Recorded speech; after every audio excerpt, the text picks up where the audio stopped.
Yeah, recording Looking for Trouble with Frankie Lane Miller was a lot of fun. Frankie was not just a great artist, he was a great person, and he was a dear friend of my wife Laura and I's, and we miss him so much.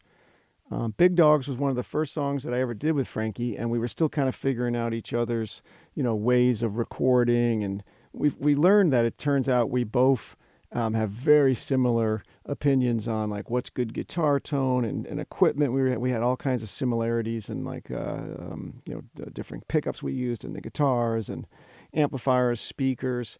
I taught him about microphones, and we became kind of this two-person team deciding on, oh, that's good, that's not good, let's change this mic, let's try this. He was great, very patient with trying different microphones out and different speakers out.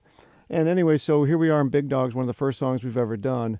And the memory that sticks out for me is it's like, when you produce an artist, there's always a moment where it becomes obvious that finally the artist, trusts the producer. The producer's done something that the artist really likes, and there's a bond. And for us, one of our first songs, I think Big Dogs might even be the first song. I can't remember, but it's definitely one of the first songs.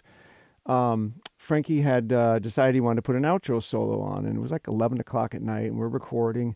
And I remember he came in the control room and he said, I don't know. He said, we can listen to the takes I did, but I don't think any of them work. And he said, what would you do? And without even thinking, I just said, it's called Big Dogs. Maybe you should do some howls. I go, just kind of half kidding, but thinking maybe that's a cool idea. And he got a big smile.